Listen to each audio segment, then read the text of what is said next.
আছেন সবাই? দূরে কাছে দেশ অথবা দেশের বাইরে যে যেখান থেকে আমার ভিডিওটি দেখছেন, আশা করি সবাই অনেক বেশি ভালো আছেন। আলহামদুলিল্লাহ, আমিও আমার পরিবার পরিজন নিয়ে ভালো আছি।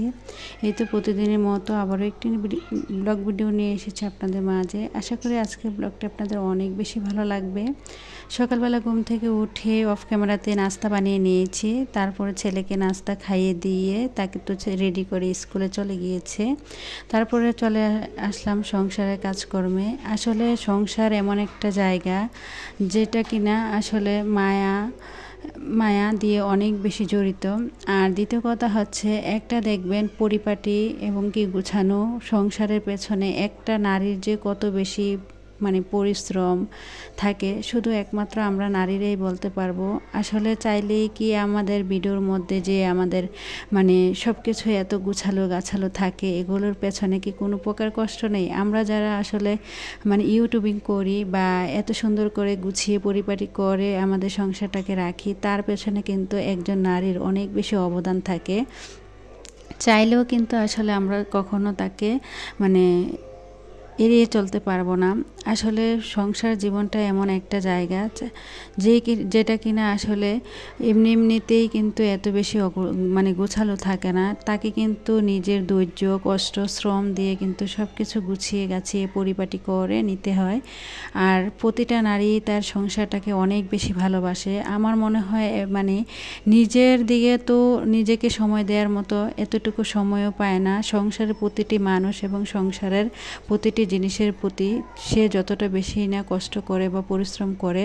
তো এদিক দিয়ে কথা বলতে বলতে কিন্তু সংসারে প্রায় অনেক কাজই করে নিয়েছি, যেহেতু আজকে সকালে নাস্তার পর থেকে ভিডিওটি শুরু করেছি। তো এদিক দিয়ে 2টা রুমের বিছানাপত্র গুছিয়ে পুরো বাসার যা কিছু ছিল সব কিছু গুছিয়ে পরিষ্কার করে পরিপাটি করে নিয়েছি। পড়তে যাই কত বেশি যে সময় অপচয় হয় তা শুধু একমাত্র আমরা নিজেরাই বলতে পারবো। আসলে ভিডিওর মধ্যে যদি এত কিছু দেখাতে চাই তাহলে কিন্তু ভিডিওটা অনেক বেশি লম্বা হয়ে যাবে বা বড় হয়ে যাবে। আসলে যেই একটা ভিডিও তৈরি করতে পুরো একটা দিন লেগে যায়, আর ওই একটা ভিডিও মাত্র 10 মিনিটে কি 12 মিনিটেই আমরা কিন্তু দেখিয়ে শেষ করে ফেলি। তো এদিক দিয়ে কথা বলতে বলতে কিন্তু সব কিছু আমি গুছিয়ে পরিষ্কার করে নিয়েছি।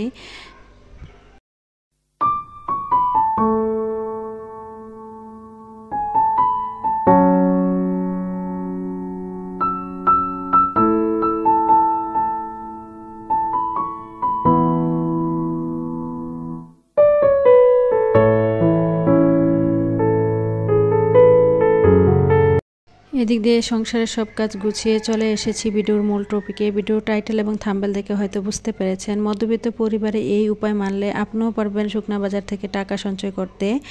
আসলে সংসারে শুকনা বাজার থেকে কেনাকাটা বা টাকা বাঁচানোর দারুণ কিছু আইডিয়া দেব। টাকা বাঁচানোর জন্য প্রয়োজন শুধুমাত্র একটু বুদ্ধি, শ্রম ও ধৈর্য, এগুলাই হচ্ছে মেন বিষয়।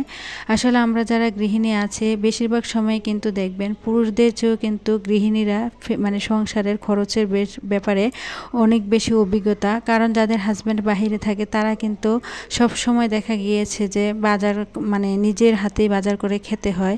তো আমার হাজব্যান্ড যেহেতু বাহিরে থাকে দীর্ঘ কিন্তু আজকে 14 বছর হয়ে গিয়েছে। তো এরই মাঝে কিন্তু আমি নিজের হাতেই সবসময় আমার সংসারটাকে ম্যানেজ করি। আসলে আমার সংসারটাকে কিভাবে খুব কম টাকার মধ্যে আমি ম্যানেজ করব, সবসময় আমার মাথার মধ্যে এই টার্গেটটাই থাকে।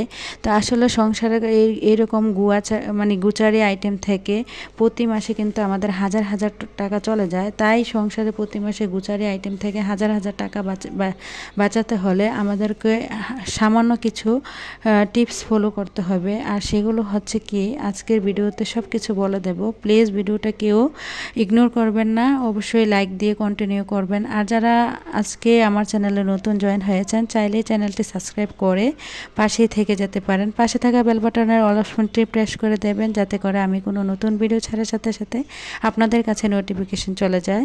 তো এখানে আর কি এক এক করে সবগুলো শুকনো বাজার নামিয়ে নিয়েছি।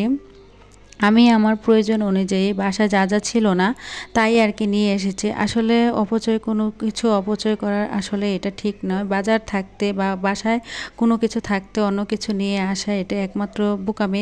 দেখা গিয়েছে এখানে কিন্তু আমি অনেক বাজারই করেছি, কিন্তু এখানে চিনি, চা পাতা এগুলো কিন্তু কখনোই বাজার করিনি, কারণ আমার আগে থেকে অলরেডি চিনি, চা পাতা, তেল এগুলো আছে।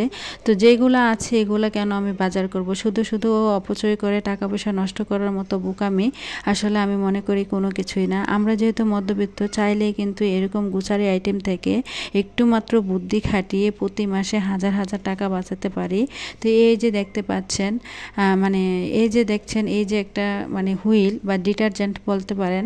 তো আমি কিন্তু সবসময় হুইলটাই ব্যবহার করি, কিন্তু একটা হুইলের দাম হচ্ছে 70 টাকা, আরেকটা হচ্ছে রিনটা কিন্তু 90 টাকা। আধা কেজি রিন পাউডার হচ্ছে 90 টাকা, আর অথচ আধা কেজি হুইল পাউডার কিন্তু 70 টাকায় হয়ে যায়। তাহলে দেখেন এখান থেকে কিন্তু প্রত্যেকটা বাজার থেকে কিন্তু আমি অনেকটা টাকা বাঁচানোর চেষ্টা করেছি। আমরা যেহেতু মধ্যবিত্ত, একটু বুদ্ধি খাটিয়ে সবসময় চলার চেষ্টা করবেন, এতে করে কিন্তু অনেক বেশি টাকা সঞ্চয় করতে পারবেন। এই যে ডালগুলো দেখতে পাচ্ছেন, এগুলো কিন্তু একটু মোটা টাইপের ডাল। তো ডাল কিন্তু দুই ধরনের হয়ে থাকে, একটা হচ্ছে চিকন আর একটা হচ্ছে মোটা। আর চিকন ডালটা আনতে গেলে কিন্তু 120 থেকে 30 টাকা কেজি ধরে বিক্রি হয়, আর এই যে মোটা ডালটা কিন্তু মাত্র 110 টাকা কেজিতে আমি 1 কেজি পেয়ে গিয়েছি। তো তা থেকে কিন্তু আমার প্রায় 10টা টাকা আমার কিন্তু সেভ হয়ে গিয়েছে। আমরা যারা মাসিক বাজার করি, বড় বড় ধরেন সব বা যে বড় যেগুলো মার্কেট আছে ওইখান থেকে আসলে আমরা এই বাজারগুলো কখনোই করব না। ওইখান থেকে বাজার করলে কিন্তু দেখা গিয়েছে একটা ট্যাক্সের বিষয় আছে, প্রত্যেকটা জিনিস থেকে কিন্তু ওনারা ট্যাক্স কাটে। তারপরে দেখেন এখানে যে নুডলসগুলো নিয়ে এসেছিলাম, এগুলো হচ্ছে স্টিক নুডলস। তো আমি কিন্তু 100 টাকা দিয়ে 5টা নুডলস পেয়ে গিয়েছি। তো আমি কিন্তু হিসেব করেছি, যদি আমি মিস্টার নুডলস নিয়ে আসতাম, তো আসলে মিস্টার নুডলসটা খেতে কিন্তু একটু মজা হয়, কিন্তু তারপরেও কিন্তু এই নুডলসটা কিন্তু এই যে রাঁধুনি বা ম্যাজিক মশলা দিয়ে রান্না করলে খেতে কিন্তু মানে কোনো ক্ষেত্রে কম না। তো এখানে কই একটা 160 টাকা দিয়ে মানে মিস্টার নুডলস বা নিয়ে আসতে হতো। তো এখানে কিন্তু 100 টাকা দিয়ে আমি 5টা যে স্টিক নুডলস পেয়ে গিয়েছি। তারপরে এই যে ভিম লিকুইডটা দেখতে পাচ্ছেন, এটা কিন্তু একটা বোতল কিনতে গেলে প্রায় আমার 100 থেকে 150 টাকা চলে যেত। মাত্র আমি 70 টাকার দরে কিন্তু আমি এই প্যাকেটজাত এই যে মানে প্লেট বাটি ধোয়ার জন্য যেই ভিম লিকুইডটা, ওইটা কিন্তু মাত্র 70 টাকা দরে নিয়ে আসতে পেরেছি। তো এখানে যে এই যে পলার চালটা দেখতে পাচ্ছেন, মাত্র এটা 120 টাকা দরে নিয়ে এসেছি। তো এখান থেকে কিন্তু আমি প্রতিটা জিনিস থেকে 20 টাকা করে 10 টাকা করে বাঁচানোর চেষ্টা করেছি। শুধুমাত্র একটু বুদ্ধি থাকলেই সব কিছু পারা যায়, আসলে বুদ্ধির জোরে সব কিছু জয় করা যায়। তারপরে এই যে দেখেন পলার চাল থেকেও কিন্তু আমার প্রায় 120 টাকা, কোথায় 120 টাকা আর কোথায় একটা যদি চাষি সুগন্ধি তেল নিয়ে আসতাম প্রায় 150 টাকা। এখান থেকেও কিন্তু আমি 30টা টাকা বাঁচানোর চেষ্টা করেছি। এই যে আটাগুলো, এখানে 2 কেজি আটা যদি আমি প্যাকেটজাত নিয়ে আসতাম, তাহলে ওইখান থেকে কিন্তু আমার 50 টাকা করে 100 টাকা চলে যেত। মাত্র 80 টাকা ধরে কিন্তু আমি 2 কেজি এই যে আটা পেয়ে গিয়েছি। তাহলে এখান থেকেও কিন্তু আমার 20টা টাকা সেভ হলো। তারপরে যে ডেটল সাবান নিয়ে এসেছিলাম, আসলে ডেটল সাবানটা হয়তো একটু দামে বেশি হলো ভালো, কারণ এই সাবানটা কিন্তু একটু অপচয় কম হয়। এই সাবানটা কিন্তু মানে আমরা মাথায় রাখতে হবে যে সাবানটা একদম গলে না যায়। দেখা গিয়েছে দামে কম হোক বা বেশি হোক সেটা কোনো ম্যাটার করে না, মেন হচ্ছে যে জিনিসটা আমার অনেক দিন লাস্টিং করবে বা অনেক দিন যাবে ওই জিনিসটাই আমি কেনাকাটা করব। তারপরে এই যে প্যারাশুট এই তেলটা দেখতে পাচ্ছেন, এটার দাম কিন্তু 215 টাকা গায়ে লেখা ছিল, তা আমি কিন্তু মাত্র 200 টাকা ধরে নিয়ে এসেছি। তো এখান থেকেও কিন্তু আমি 15টা টাকা সেভ করেছি। আসলে যেই সময় আপনারা বাজার করতে যাবেন, ওদের সাথে একটু হয়তো মানে একটু সময় নিয়ে মূলামূলি করে তারপরে কেনাকাটা করার চেষ্টা করবেন। প্রতিটা জিনিস থেকে 10 টাকা 5 টাকা করে বাঁচানোর চেষ্টা করবেন। তো আমি যে বাজারগুলো করেছিলাম, এখান থেকে কিন্তু প্রত্যেকটা জিনিস থেকে কিন্তু প্রতিটা আইটেম থেকে কিন্তু আমার 10 টাকা করে 20 টাকা করে অনেকগুলো টাকা কিন্তু আমার সেভ হয়ে গিয়েছে। তো ধরেন আমি যদি আজকে 10 রকমের আইটেমের বাজার করি, তো 10 রকমের আইটেমের বাজার থেকে কিন্তু আমার 10টা টাকা করে যদি বেঁচে যায়, তাহলে কিন্তু আমার 10 রকমের আইটেম থেকে কিন্তু আমার 100 টাকা বেঁচে গিয়েছে। তো আমার কিন্তু এই যে বেঁচে যাওয়া টাকাটা, এটা কিন্তু আমার সঞ্চয়। সঞ্চয়। তো এই টাকাটা কিন্তু আমি আমার প্রয়োজন অনুযায়ী মানে আমি সঞ্চয় করতে পারি, রেখে দিতে পারি। আর ক্ষুদ্র ক্ষুদ্র বালুকণা, ক্ষুদ্র ক্ষুদ্র বিন্দু বিন্দু জল দিয়ে কিন্তু মহাসাগর, মহাসমুদ্র এবং কি মহামরুভূমি সৃষ্টি হয়েছে। তো ক্ষুদ্র থেকেই যেহেতু বৃহত্তের সৃষ্টি, তাই সবসময় চেষ্টা করবেন ক্ষুদ্র ক্ষুদ্র সঞ্চয় থেকেই কিন্তু একদিন দেখবেন আপনার বড় ধরনের একটা অ্যামাউন্টে পরিণত হবে। তাই সবসময় চেষ্টা করবেন বাজার করার পর বা বাজার থেকে আসার পর বা যখন বাজার করবেন মানে সবসময় প্রতিটা জিনিস থেকে যেন হয়তো দামে মানে দাম কমিয়ে 10 টাকা 20 টাকা করে আর কি সেভ করতে পারেন। আসলে মানে আমাদের যারা গৃহিণীরা সংসার চালাই তারা কিন্তু সবসময় চেষ্টা করি খুব কম টাকার মধ্যে নিজের সংসারটাকে সুন্দরভাবে চালিয়ে কীভাবে টাকা সঞ্চয় করব। আর আরেকটা কথা খেয়াল রাখবেন, কম দামি হলে যে কোনো জিনিস খারাপ বা মানে এগুলো আমাদের স্বাস্থ্যের জন্য ক্ষতিকর তা কিন্তু না। কম দামি শাকসবজি, কম দামি ফল ফ্রুটের মধ্যে যতটা পরিমাণে ভিটামিন বা ভালো জিনিস আছে আসলে দামি জিনিসের মধ্যে তা নেই। তো কম দামি ধরেন দেখা গিয়েছে আজকে আমি যে বাজারগুলো করেছি, আপনারা হয়তো অনেকে ভাবতে পারেন আপু খোলা আটা কেন খান, প্যাকেটের আটা তো খেতে পারেন। হ্যাঁ খেতে পারি, তাতে তো আমার কোনো কিছু আসে যায় না, কিন্তু আমার মাথায় টার্গেট রাখতে হবে আমি কিভাবে সঞ্চয় করব। তো এই কথা যদি আমি টার্গেট রাখি তাহলে আমি কিভাবে প্যাকেটের আটা খাবো, আমার তো সঞ্চয় করতে হবে। তাই আমি আটা থেকেও কিভাবে 20টা টাকা বা 30টা টাকা বাঁচাবো সেই সুবাদেই কিন্তু আমি প্যাকেটের আটা না কিনে আমি কিন্তু খোলা আটাটা কিনেছি। তো যাই হোক, এটা হচ্ছে যার যার মানে পার্সোনাল ব্যাপার। আপনি দামি খাবেন না কম দামি খাবেন এটা আপনার উপরে ম্যাটার করে। আমার কাছে মনে হয় এটাই আমার জন্য ভালো, তার জন্য আমি এটাই এনেছি। তো যাই হোক, আপনাদের সাথে অনেক কথা বলতে বলতে কিন্তু অনেক কথা বলে ফেলেছি। এরই মাঝে কিন্তু আমি বাজার থেকে ডিম নিয়ে এসেছিলাম। তো এখানে ডিমগুলো একটু হুইলের পাউডার দিয়ে মানে ভিজিয়ে রেখেছিলাম। তো এখন একটু এগুলো পরিষ্কার করে নিচ্ছি। আর ডিমের মধ্যে কিন্তু অনেক রকমের ময়লা থাকে যেগুলো আসলে পরিষ্কার করেই আমাদেরকে ফ্রিজে রাখতে হয়। তো আসলে কম দামি হলে বা কম দামি খাবার আমাদের স্বাস্থ্যের জন্য ক্ষতি না। আসলে খাবারটাকে কিভাবে আপনি খাবেন এটাই হচ্ছে মেইন বিষয়। আপনি যেভাবে খেলে আপনার ক্ষতি না হবে আপনি সেভাবেই খেতে হবে, সেইভাবেই আপনার মাথার মধ্যে রাখতে হবে। তো যাই হোক, আসলে টাকা সঞ্চয় করাটা প্রতিটা নারীরই আমি মনে করি দায়িত্ব, কর্তব্য। সংসার খরচ থেকে টাকা বাঁচিয়ে টাকা সঞ্চয় করতে হলে অবশ্যই মাথার মধ্যে টার্গেট রাখতে হবে আপনি কিভাবে সংসার খরচ কমিয়ে সংসারটাকে মানে সামনের দিকে এগিয়ে নিয়ে যাবেন বা আয় করবেন।